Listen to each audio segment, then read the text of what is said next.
welcome back to BoozeNation The Podcast. I'm Traci Ramos, and this is my podcast where I talk about all things related to bartenders, the bar industry, San Francisco, and beyond. I want to give a solid shout out to Rosamunde, west of Pecos, Media Noche, and the Uptown. Wow, the mission really took a hit with losing these guys. And I'm so sorry to see these establishments closing. I hope the best for everyone involved. And please know that there are so many people in this city that appreciate you and all that you did. And it's just so hard out there in this post-pandemic world for bars and restaurants and small businesses. So sorry to see you guys go. My next guest is John Espejo, owner of Uncle Boy's Restaurant, which is on Balboa and 3rd in the Inner Richmond. And I learned about Uncle Boy's through Instagram, and I was instantly taken with John's story. There's a link on the Uncle Boy's website to a YouTube video where John tells his story and the story of Uncle Boy's, some of which we'll get into in a bit. But I love how John credits the women in his life for his success, his mom and his wife. His mom instilled resiliency, and I love that he points that out. And his wife just believed in his hard-working ethic, and I love how he credits both of them. He also opened Uncle Boy's when he was 21, which is so young to learn the ins and outs about running a business, running a restaurant. It's not easy, especially in San Francisco. You know, when I was 21, I planned where I was going to get my next 40, and that was really about it. So you can see why this is so impressive to me and impressive in general. And we're going to jump right into the interview. John, how do you pronounce your last name? Espejo. So it's the word for mirror in Spanish. Okay. Because a lot of times you sign John Blessed. So for a minute, I really didn't think that was your last name. And I just thought, like, that's a really interesting last name for a Filipino person. Yeah. So it's a nickname that I was blessed with. So yeah, I just kind of carry it with me. So just to kind of go over a little bit, you are obviously from the Philippines. You came to San Francisco, directly to San Francisco, or you lived in other parts of the States? Directly to San Francisco. How old? I was 11 years old at the time. Yeah, 98. So it seemed like you had a good knowledge of living in the Philippines, like a good memory, a good sense of memory. And then coming to San Francisco, that must have been so different. Yeah, for sure. It was definitely a culture shock, growing up in the Philippines where, we either have no shoes or slippers on or just wearing like sandals all day and walking around in those and, always in shorts and like no sleeve shirts because it's so warm most days out there. So, and then flying in and coming out of the plane wearing exactly that, short slippers and like a tank top essentially, and getting met by the cold fog is definitely not just a physical shock that woke me up to how it was going to be for sure. What part of San Francisco did you grow up in? I grew up in right by where the Alameda flea market is, right kind of at the bottom of Bernal Heights. So that's where I moved into. That's where my grandma was living. And so yeah, grew up in that neighborhood, but, made my way all around the city as far as at least the west side of the city or south, where kind of like around Hunter's Point and, those areas, where I made friends in those areas. So that's kind of where I, spent a lot of my time, Bernal Heights, Hunter's Point area and the Mission, Silver area. Did you spend a lot of time in Soma? Because there's a large Filipino community. Yeah, actually, I ended up also hanging out with a lot of Filipino kids that grew up in Soma area as well. So, and then, so Uncle Boy, that's the term that I think a lot of Filipinos know. Like a really good friend of mine, like he's got an uncle baby and an uncle cousin, and he still doesn't know their real names. So what it is that boy and baby are very popular nicknames in the Philippines. And it's a running joke kind of that, every Filipino family has a tito boy and a tita baby, essentially like an aunt baby and an uncle boy within the family. And so, yeah, so that's kind of why I kind of chose to name the shop that, just to kind of give homage to a fun way to give homage to my Filipino heritage. And then how did you come up with the menu?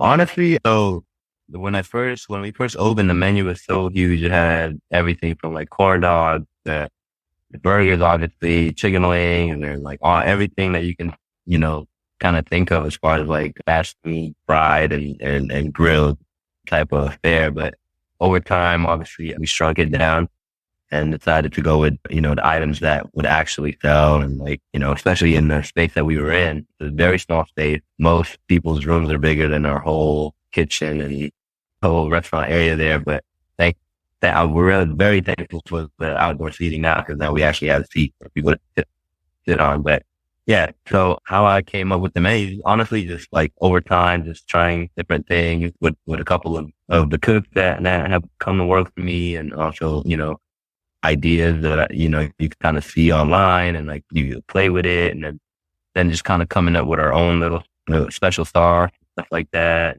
throwing it on some burgers and trying out if the flavors mix. And if they do, then we keep it, we try it. And if they sell it, we keep it and keep it going and keep it on the menu. If it dives in, it comes off the menu. How many Filipino food items do you have on the menu right now? Got it. Honestly, we only have essentially one right now, which are the lumpias. 3 different kinds of lumpias, but we used to do the turons too, which is like the dessert version of the lumpia.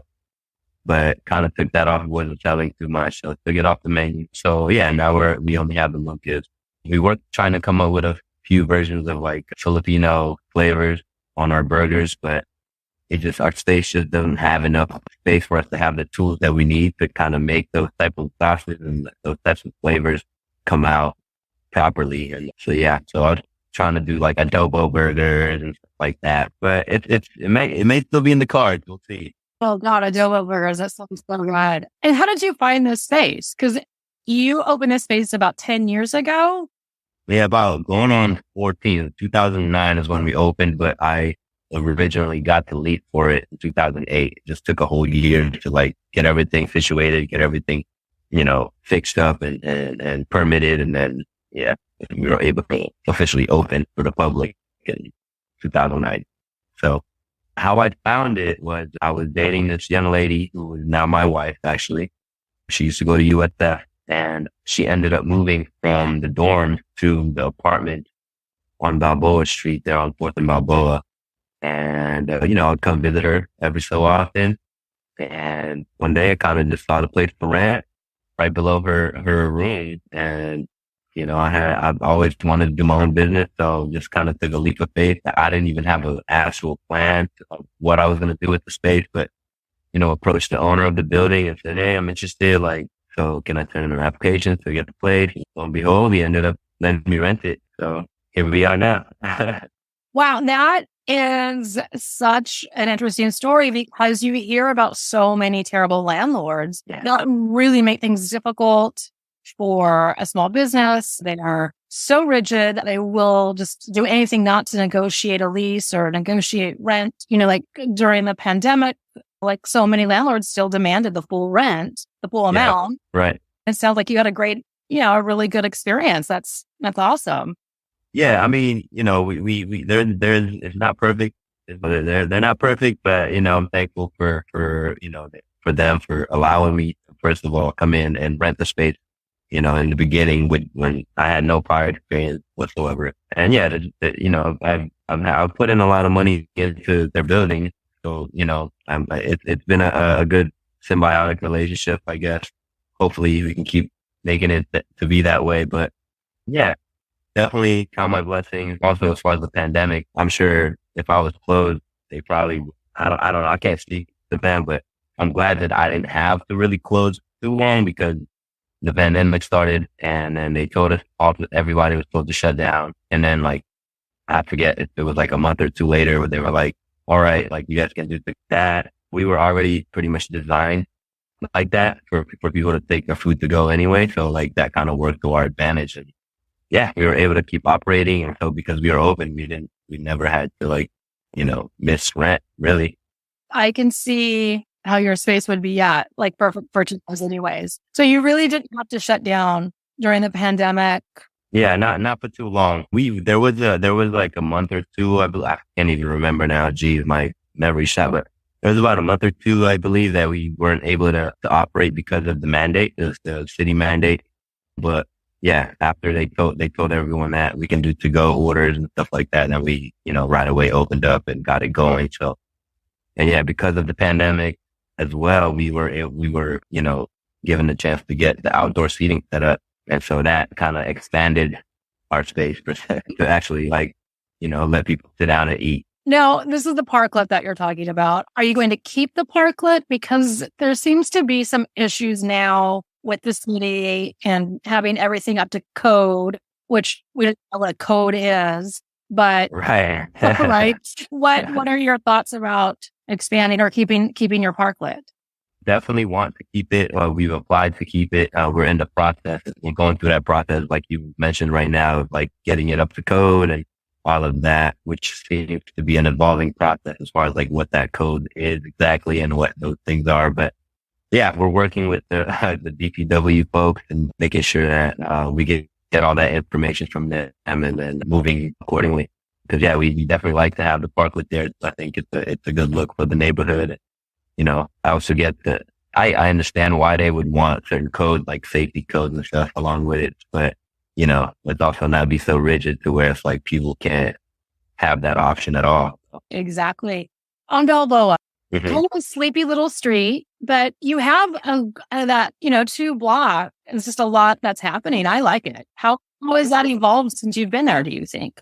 It's definitely been becoming more vibrant. I mean, we could still use a few more spaces to be rented out and to get filled in with some more businesses there. But yeah, between 6th or between like 8th through 3rd, there's a few businesses up and down that street, from, your services to your restaurants and cafes and stuff like that. So yeah, it's great to see. It's great to see people walking around there and coming to support those businesses just like mine.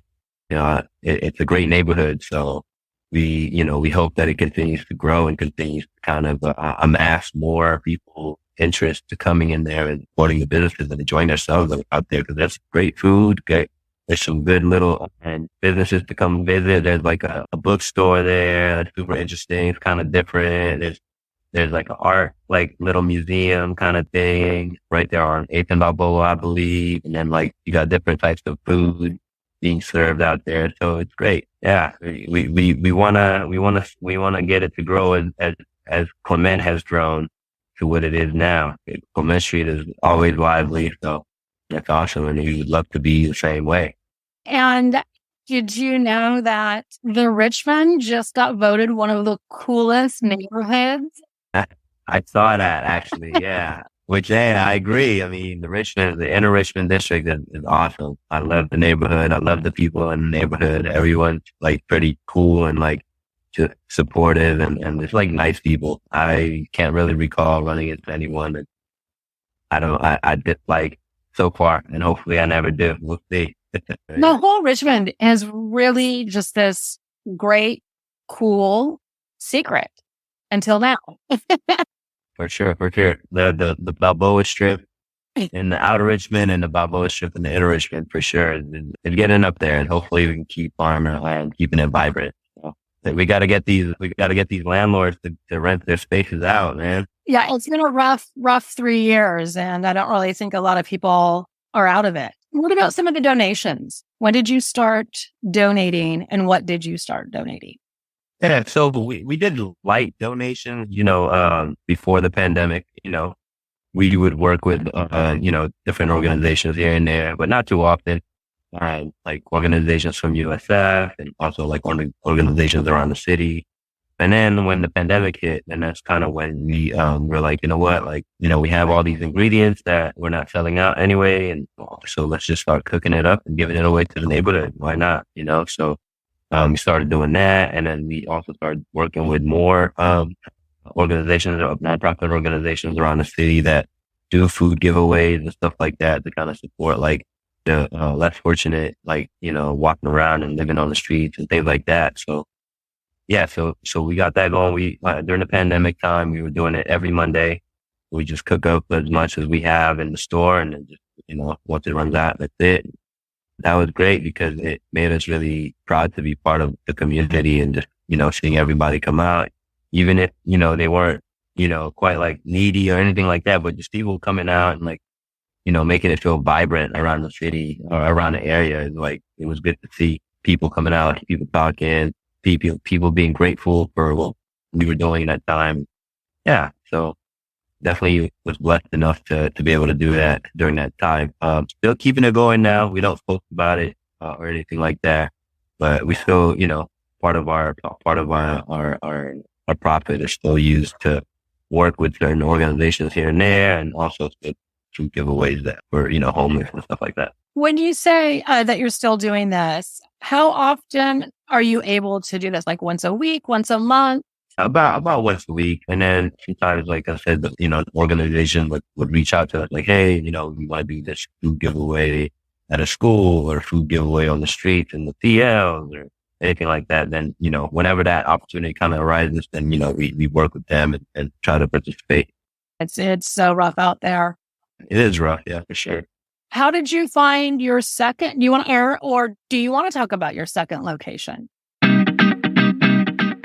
Today's episode is brought to you by Descript. When I started this podcast, I had no idea about the editing process, and it took me forever to edit one episode. And then I discovered Descript. Descript is an all-in-one audio and video editor that makes editing as easy as a Word doc. Upload media or record directly in Descript to instantly transcribe your file into text. Then tweak the text to directly edit your media clips.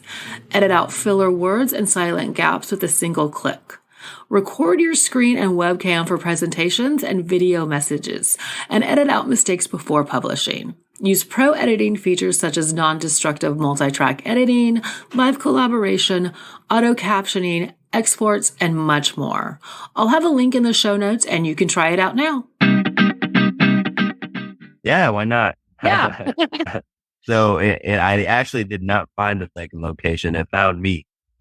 Wow, you don't hear that very often. Yeah.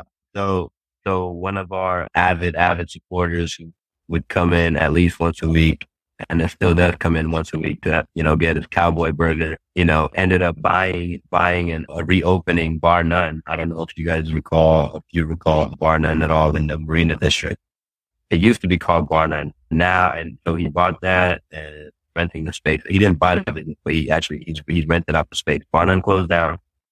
And so the gentleman rented out straight. His name is Chris. He ended up renting out the space, and now it's called the Union Street Ale House. And so he I guess the past 7 months since he's gotten it going, since he's opened the ale house, he's been trying to reach out to me and leaving notes for me to get to, and so that I can contact him. And I never got those notes. I don't know if it was just my brain part, thinking,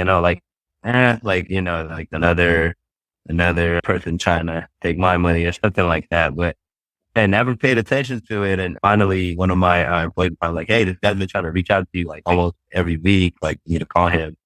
And then gave me the note and was like, oh, okay. He had an opportunity okay, I'll give him a call. Why not? Let's check it out. So I called him. He's like, hey man, it's Chris. Told me to whole get down. And yeah, he just pretty much was like, I want you in my bar. We have a full kitchen that you can operate. And I want you guys to operate out of that kitchen. And I was like, yeah, why not? Let's give it a shot. So now here we are trying to get that going. Yeah, got it set up. We're open now, and we're open till 1 a.m. every day, pretty much on that side of the city. So, and Chris who, by the way? I wonder if I know him.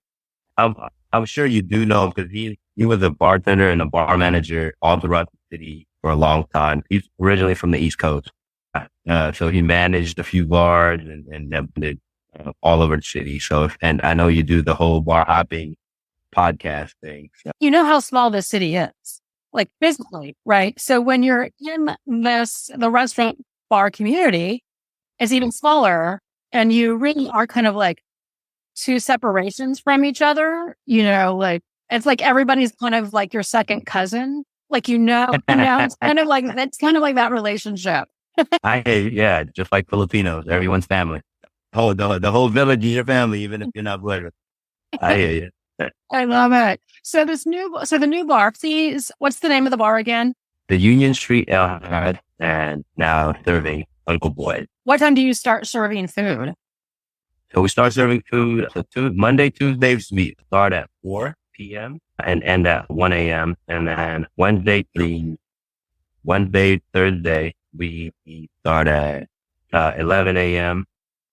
to 1 a.m. and then Friday, Saturday, 11 a.m. to 10 p.m. because by 10 p.m. that place gets so packed with so many college kids that it just doesn't make sense to serve food in the establishment. So but we still do to go until 1 a.m. Friday, Saturdays, and then Sundays, 11 to 1. It sounds like that place is busy. Yeah, it's busy. It's super busy on Friday, Saturday evenings. We're still trying to get it up to par as far as like making it super lively during the week. So we're working on that now. But yeah, Friday, Saturday is definitely, it's like a line out the door, around the corner. And yeah, it gets crazy. That's great. I don't go to the marina that often, but it's just great to hear that people are out and, supporting. Yeah, for sure. Supporting businesses. We just want to talk a little bit about it, but what do you think about this doom loop? Sometimes you see so many things that make you feel like, oh, it's just going down this drain and this and that. But then you're out and about, seeing vibrant, happy people and at parks and that,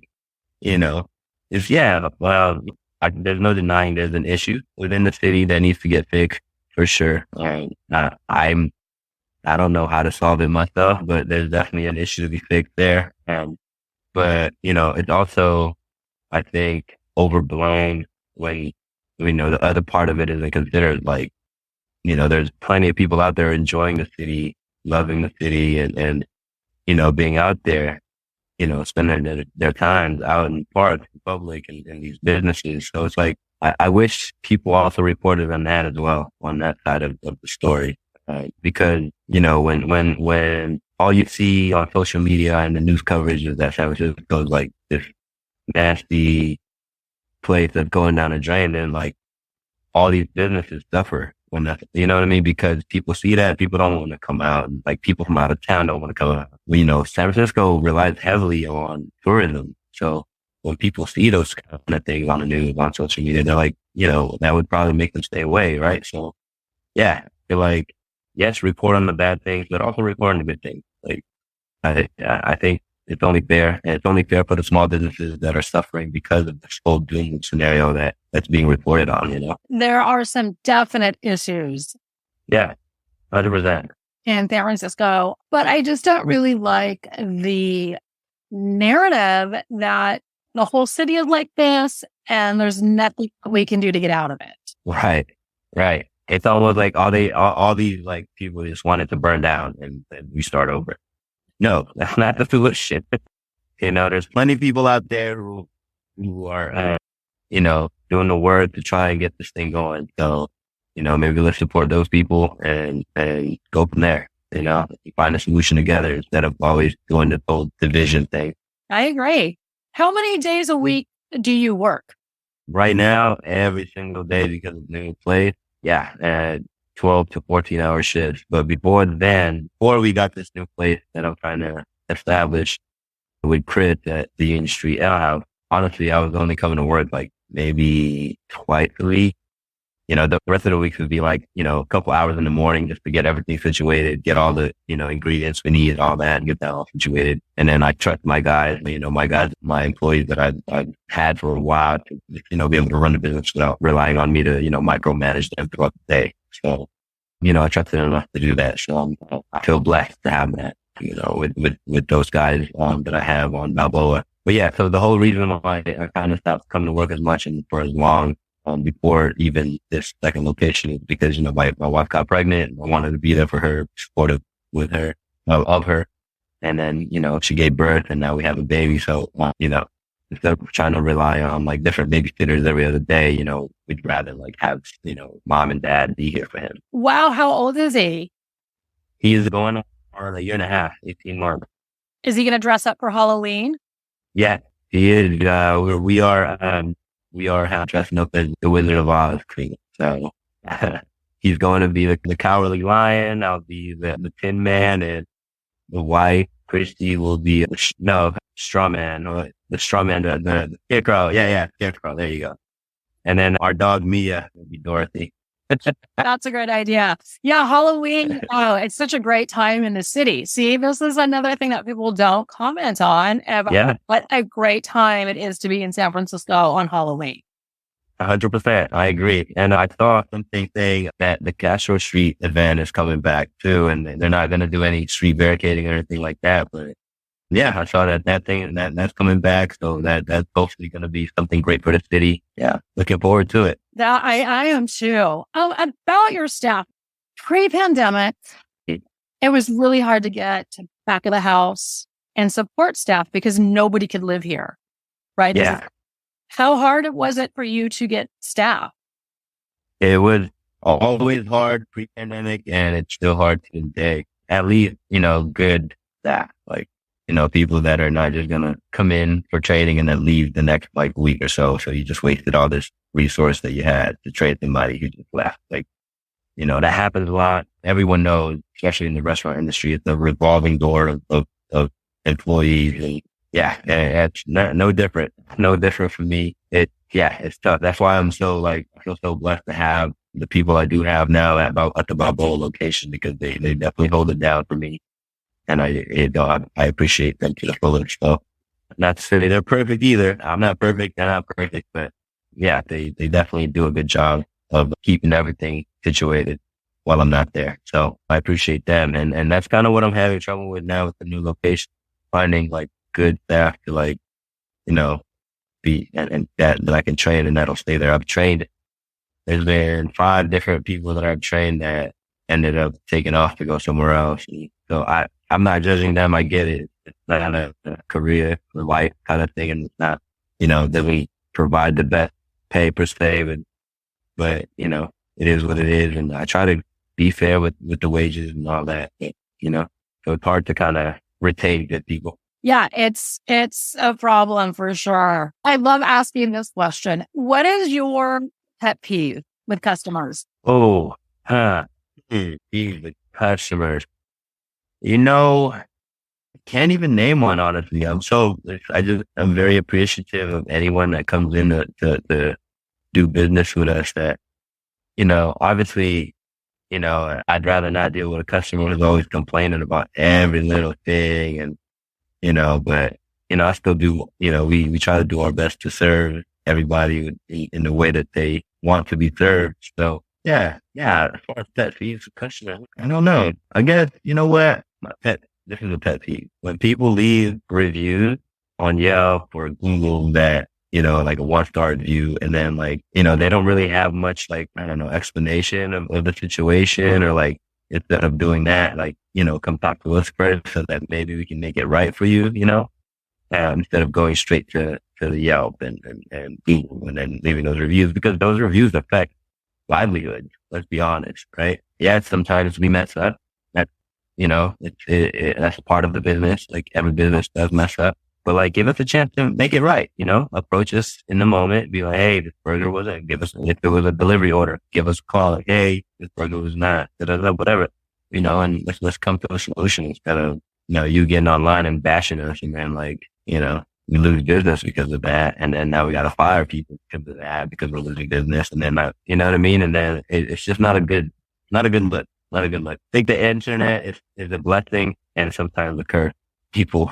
I agree. That's going to be an offshoot of this podcast is I hate Yelp, because exactly what you're saying. Use your words, use your mouth, take care of the situation right there. Right. It does nobody any good when you meow after the fact. Right. It's definitely gotten out of control for sure, but it is what it is. We just do our best to serve people. That's all we can do. So you got restaurant number 1 on Balboa, restaurant number 2, Marina, and any other place? No, not right now. No other place right now. It's already kind of stretching me out a little thin with the 2 places and a baby and a family to look after. But yeah, so we're going to focus on getting this second location going. Hopefully, we can get it to be vibrant every day and people coming in and enjoying themselves. And it's a great space. So hopefully we can get that going. Have the pool table, got the dartboard, got the beer pong set up there. Yeah, it's one-stop shopping. You should never have to leave. Yeah, you got a full bar, you got a great menu, which we're planning on expanding our menu on that side. So it's a little bit more cooking space, and so we have a few more equipment that we can mess around with, develop more menu items. So yeah, and those burgers are delicious. I could eat cheeseburgers every single day. I could get away with it. Well, please consider us when you do think about the burgers. I'm going to say thank you so much one more time. Have a great Halloween and happy Filipino Appreciation Month. Thank you so much, Tracy. Really appreciate that. And you have a blessed Halloween evening yourself. And yeah, come by and come to the new place. The beer's on me. Oh my God. Okay, I will. All right. Have a blessed one. Thank you. Thank you, John. I appreciate your time so much. And I just have to say this one more time. Yelp sucks. They're the worst. They really are. But you know what doesn't suck? Uncle Boys and John Espejo. So please visit Uncle Boys in the Inner Richmond and the new location in the Marina. And as we mentioned before, it's still so rough out there. These small businesses really need all the help they can get. And another reason to support John is because John is what San Francisco is about. Hardworking, giving back to the community, being present in the community, supporting his neighbors. It's people and small businesses that keep San Francisco alive. So please support a small business. And if you want delicious cheeseburgers, Uncle Boy's got 'em. I'm a little bit late, but happy Filipino Appreciation Month. And please tip your bartenders. Thanks.